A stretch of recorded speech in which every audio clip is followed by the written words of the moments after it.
Hey Gale Tiger friends, it's time. It's time to put the eggs in the incubator. So before we get them in, I want to show you around the area where they're going to be. If you listen carefully, you can hear, number one, probably the clock ticking, but there's a little humming noise. That's the motor on the incubator. It's been running since yesterday, getting the temperature all right and getting hopefully everything ready to go. So I'm wearing my chicken shirt so we can do this. So let me turn the camera around and show you. This is our egg hatching corner.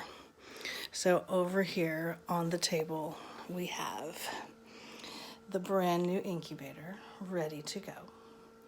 Our awesome sign letting everybody know, with my shadow in it, that May 19th is our hatching day. Here is our calendar. We're going to start counting down the days. So it shows you 21 days to hatch an egg.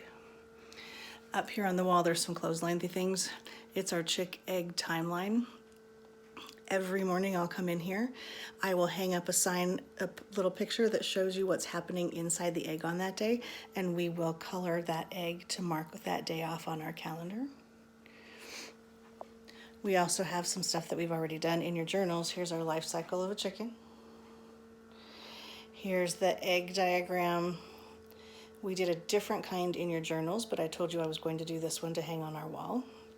And I'm going to back up a little bit because there's our big yellow chicken on the wall with some of the words that we've been using, talking about chicks and hatching and eggs.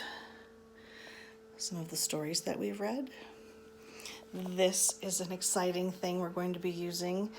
Last year when we tried to candle our eggs to see what was happening inside of them, we had to use a flashlight. This year we have this fancy flashlight with kind of a microscope thing that I can put my phone up to, so you guys will be able to see what's going on in those eggs when it's time to check in on them. We have an animal sort we're going to be doing as our next lesson, and you'll do some writing in your journal, and I'll be adding the pictures to that. And right now, come over here, let me show you the eggs.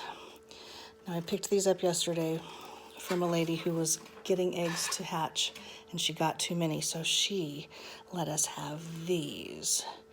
There's 12 eggs right there. I told you that some eggs were white and some eggs were brown and lots of different brown colors, and some eggs are greenish blue. We got a little bit of everything. All right, it's time. So right now I'm going to take this over, back to our table.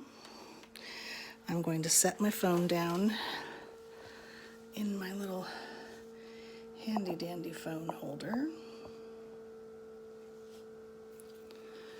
I'm going to take the lid off, and we're going to go kind of fast because we don't want to leave the lid off for too long because then all the heat will go out, but they'll be okay.